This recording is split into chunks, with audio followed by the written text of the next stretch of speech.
The blizzard raged, a merciless white curtain across the city, when 6-year-old Lily Davis appeared at Julian Thorne's opulent gate. Her tiny voice, barely a whisper against the howling wind, delivered a chilling plea. "Sir, my mom didn't come home last night." Julian, the unyielding CEO of Thorne Logistics, a man accustomed to controlling empires, was about to step into his armored car for an early meeting. Instead, he found himself following a feather-light child into the heart of the storm. He had no idea this desperate search for a missing factory worker would shatter his meticulously constructed world and redefine his entire existence. Welcome to Life in Stories, where emotions run deep and every tale captivates. Prepare to be moved by characters facing life's toughest storms and finding unexpected warmth. Don't forget to subscribe for more compelling narratives. Tell us where you're watching from. Your comments fuel our journey. Let's dive into another unforgettable chapter together. The wind howled through the narrow streets like a warning. It was a bitter winter morning, dark, quiet, and merciless. Snowflakes blew sideways in the icy air, stinging like needles. Shops remained shuttered, sidewalks empty, and thick gray clouds hung low over the town. Lily Harper, 6 years old, wandered alone through the snow. She wore a faded purple dress beneath a worn, puffy coat, too thin for the cold. Her boots were soaked through. Her little feet trembled with every step. Blonde hair tied in a crooked ponytail clung to her cheeks, stiff with frost. Her lips were pale. Her hands had gone numb. She had been walking for hours since the first hint of light touched the horizon. Looking, hoping. Her mother, Grace Harper, had not come home the night before. It had never happened before. Grace worked as a live-in maid at the Sterling estate on the hill. No matter how late she finished, she always returned to their small apartment before sunrise to kiss Lily's forehead. Always. But not today. Lily went to the bus stop first, then to the small cafe where her mom sometimes waited during breaks. No one. Just silence, snow, and wind that made her eyes water. Her teeth chattered as she whispered to herself, "Mommy always comes home. She always does." She remembered something her mom once said during one of their bedtime chats. "If you're ever scared, find a kind adult or go to the big house where I work. Mr. Sterling is busy, but he's not mean." Lily had been there only once, waiting in the kitchen while her mom finished cleaning. But she'd seen the lights warm and steady from far away. Now, with nowhere else to go, she turned toward it. The hill was steep. Her legs burned. Her breath came in short, painful gasps. She climbed, clutching her little backpack against her chest. The mansion appeared through the snow like something from a fairy tale. Tall iron gates, stone walls wrapped in white, and pine trees creaking in the wind. Lily reached the gate, unsure what to do. She looked up at a small camera above the post. Did it see her? Did it matter? A gust knocked her sideways. She caught herself barely. Her breath came out in clouds. Her legs ached. She couldn't think anymore. She sat down, curling up in front of the gate, arms around her knees, head tucked in. A loud flutter overhead, a crow bursting from a branch. Lily flinched, tried to stand, but her legs gave way. She collapsed into the snow. Then a soft click. The gate opened. A tall man stepped out. Nathan Sterling, 38, wore a long charcoal coat and navy scarf. His sharp jawline and intense gray eyes gave him a commanding presence. In one hand, he held a leather briefcase, headed for an early meeting until he saw her. A tiny girl crumpling into the snow. He dropped the briefcase. "Hey," he called out, sprinting toward her. "Sweetheart." Lily fell forward. Nathan reached her just in time, catching her before she hit the ground. He knelt beside her, wrapped his coat tightly around her, shielding her from the wind. "Hey, can you hear me?" She stirred faintly. Her small hand grasped his jacket, and she whispered, barely audible, "Sir, my mom didn't come home last night. She works here. I'm looking for her." Then her hand went limp. Her eyes fluttered shut. Nathan's heart kicked. He scooped her up, holding her close. She was feather light, ice cold. He raced back through the gate. "Call the doctor," he shouted to his housekeeper.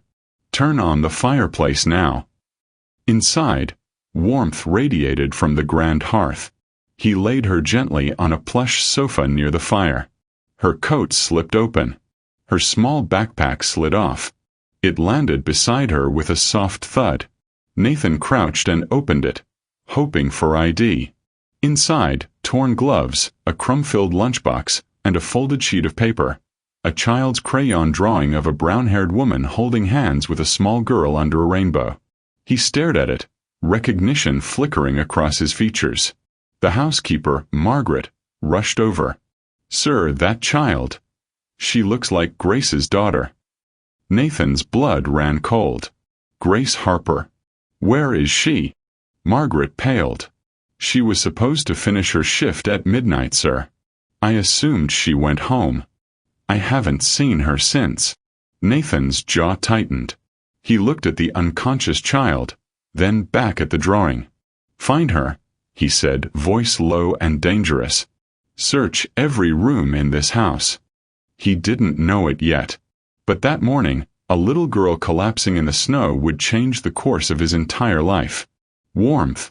That was the first thing Lily felt when she opened her eyes. A soft golden glow flickered nearby. Firelight.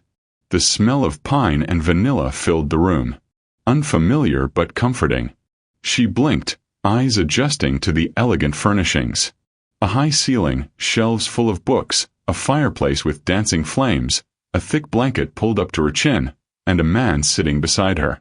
He wasn't smiling, not exactly, but his eyes had softened.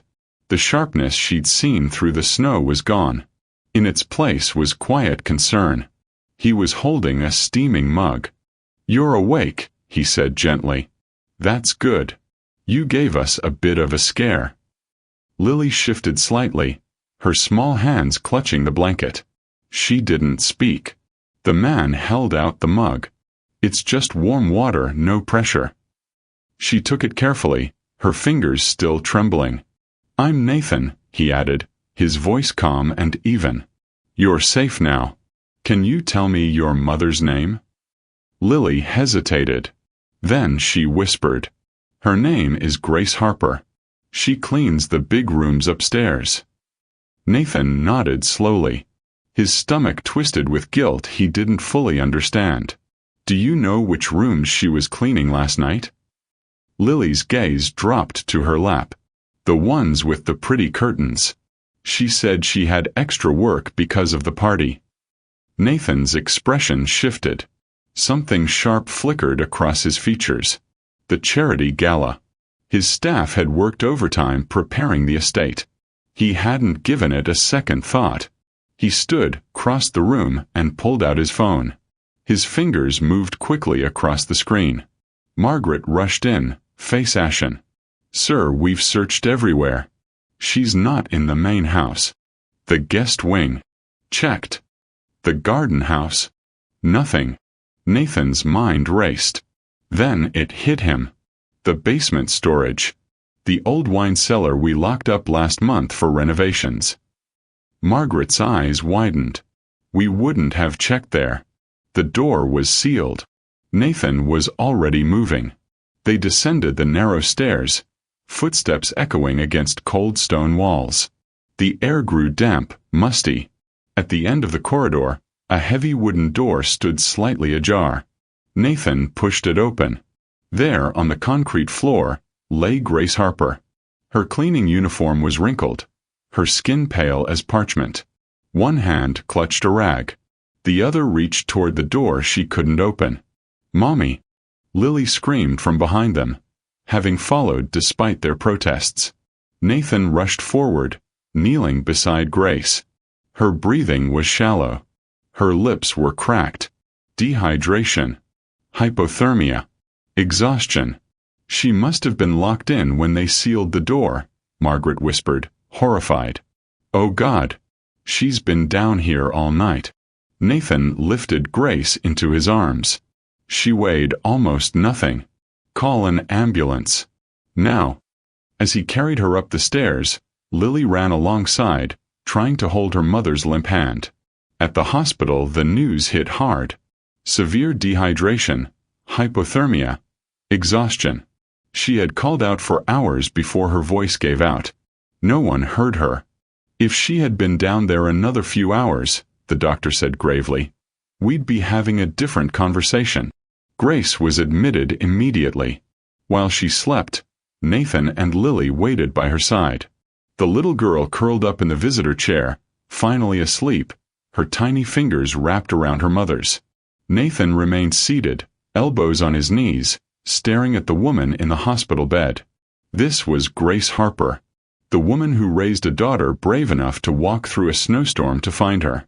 The woman who scrubbed his floors without complaint, who worked overtime without asking for recognition. And his negligence had nearly killed her. Hours later, Grace stirred. Her eyelids fluttered. She groaned softly, then turned her head and saw Lily. "Baby," she whispered, voice hoarse. "Mommy." Lily threw herself forward, burying her face in Grace's chest. Nathan leaned forward. "You're at Memorial Hospital. You were trapped in the basement. But you're safe now." Grace's eyes found his, confusion clouding her features. "Mr. Sterling? I don't understand." "Your daughter found you," he said quietly. "She walked through a blizzard to my gate. She saved your life." Grace's tears fell freely. She pulled Lily closer, kissing her forehead over and over. Nathan stood, turned toward the window, his reflection staring back at him. This was his fault, and he would spend however long it took to make it right. By the following Monday, something changed in the way the Sterling household operated, and everyone felt it. An internal memo swept through the staff like a fresh wind breaking through months, maybe years of silent exhaustion.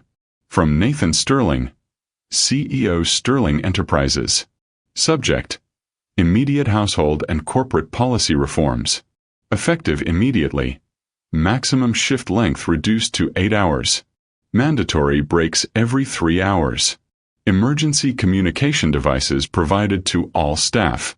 Buddy system implemented for isolated work areas. Comprehensive health insurance and emergency funds established for all employees. Most staff read it twice. Some thought it was a joke. It wasn't. Supervisors were summoned for retraining. Safety protocols were completely overhauled. And across Nathan's businesses, whispers turned into cautious smiles. At the center of it all, completely unaware of the storm she had unintentionally set off, Grace Harper sat in her hospital bed, cradling a cup of lukewarm tea, reading a letter hand-delivered by Margaret from Nathan's office. It was a formal offer, a personal assistant role at his private office. Higher pay, shorter hours, a schedule that allowed her to be with Lily in the mornings and evenings. Full benefits. A small apartment on the estate grounds. Grace blinked. "This can't be real," she whispered. Later that afternoon, she met with Nathan in person in a sleek study with floor-to-ceiling windows and shelves lined with books she'd dusted 100 times but never read. Lily sat quietly in a corner chair, legs swinging, drawing rainbows on sticky notes. Grace clutched the job offer like it might vanish. "I'm not qualified for this," she said quietly. "And I still don't understand. Why would someone like you do this for someone like me?" Nathan leaned forward, elbows resting on his desk. "Because someone like you matters more than most people I know. Because I failed you, and I refuse to let that happen again." His words weren't polished. They didn't sparkle with corporate lingo. But they landed. And Grace, for the first time in years, felt seen. She accepted. Her first day in the new role was awkward, intimidating. But Lily, ever the curious explorer, made herself comfortable quickly, especially in the little corner near Nathan's study where someone had placed a beanbag chair, a small bookshelf, and a cup filled with colored pencils. "Who did this?" Grace asked. Margaret smiled. "Mr. Sterling said every guest should feel welcome, especially the tiny ones." Grace didn't know what to say. Over the next few weeks, The household slowly adjusted. Grace proved herself capable, organized, and quietly sharp. She never asked for attention, never expected kindness, but kindness came anyway. Like the time Lily sneezed 3 times in a row in the hallway and Nathan, mid-conversation with his lawyer, gently handed her a tissue and tapped her nose with a mock-serious, "Bless you, ma'am." Or when Lily's shoe came untied on the staircase and Nathan, without hesitation, knelt and tied it with the precision of someone who had done it 1,000 times before. Or the day Grace worked late organizing files and drifted off mid-sentence at her desk. Nathan found her like that an hour later. He didn't wake her. He simply took off his jacket, folded it gently, and draped it over her shoulders. Then he dimmed the lights, placed a glass of water on the corner of her desk, and motioned for the staff to keep quiet. Margaret, passing by, saw it all. She didn't say a word, but the way she smiled to herself said everything. In those small quiet gestures, something began to shift. Not just in the household, not just in Nathan, but in Grace too. She began to smile more, to breathe easier, to look people in the eye again. Lily, of course, called him Mr. Cozy Jacket now, loudly, even in the dining room. Grace tried to hush her at first, but Nathan only laughed, his voice deep and warm. "I've been called worse," he said. And when Lily grinned up at him and offered him one of her crayon drawings, a stick figure of a tall man next to a girl with yellow hair, with the words, "Thank you, Mr. Cozy Jacket," scribbled in pink. He pinned it on the board behind his desk, right next to company awards and family photos. The staff noticed. The world noticed. Nathan Sterling was becoming someone different. And it had everything to do with 2 people who had walked into his life during a storm. The snow started falling in quiet, lazy flakes that morning, innocent, almost poetic. But by noon, it had become a full-blown blizzard. Grace sat in her small office, fingers racing over the keyboard. A deadline loomed, and she was determined to get the report right. Down the hall, Nathan had a crucial video conference with international investors.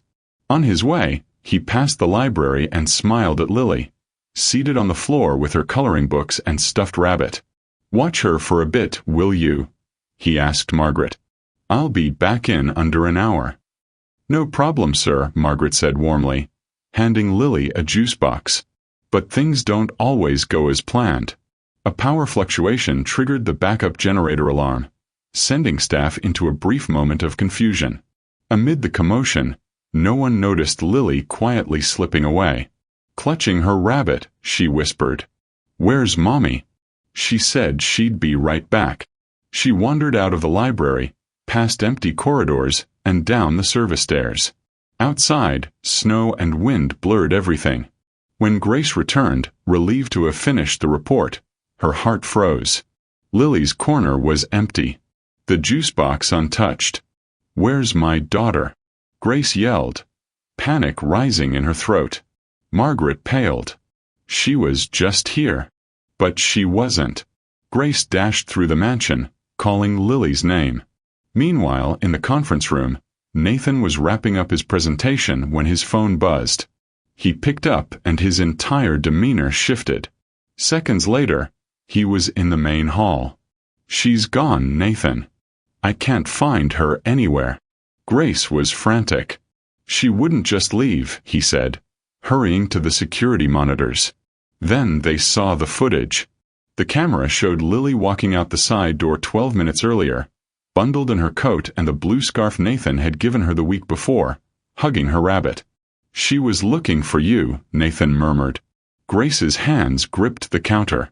Her knees nearly gave out. "I'm going after her." Nathan snatched up his coat, then tossed it aside halfway through the door. Too heavy, too slow. Snow spun around him like smoke as he sprinted into the storm, scanning the gardens, scanning the white. "Lily," he yelled. "Lily, sweetheart, where are you?" Then footprints. Small, fading ones. He followed them, legs burning, slipping through the hedge maze and around the greenhouse. A flicker of blue behind the garden shed caught his eye. He rushed forward. There she was, huddled between 2 walls, trembling and soaked. Her rabbit was pressed tightly to her chest, her face blotchy with cold. "Mr. Cozy Jacket," she whimpered. Nathan dropped to his knees. "Oh, sweetheart." He gently scooped her up, pulling her into his arms. Her body was ice cold. He cradled her against him, shielding her from the wind. His voice cracked as he whispered, "You scared me to death, little lady. I thought I lost you." Lily murmured something into his shoulder. He held her tighter. Moments later, Grace came skidding around the corner, slipping on the icy path.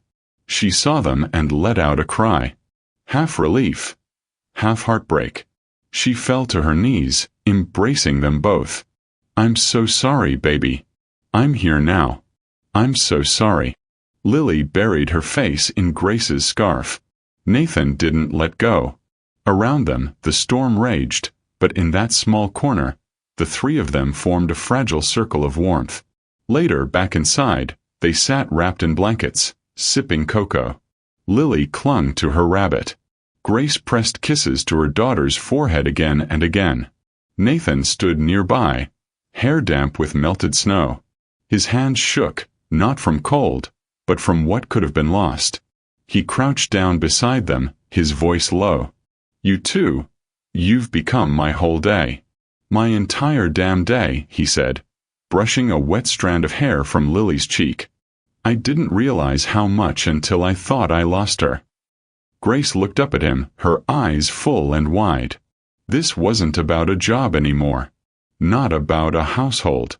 Not even about guilt. It was about connection. Real, human, life-altering connection. And none of them would ever be the same again. Grace hadn't expected silence to feel so strange. After everything that happened during the snowstorm, Nathan had insisted she take 3 days off. Paid, he'd added firmly. No debate. She spent the first morning curled up with Lily on the couch in their new apartment on the estate grounds, watching cartoons and drinking cocoa.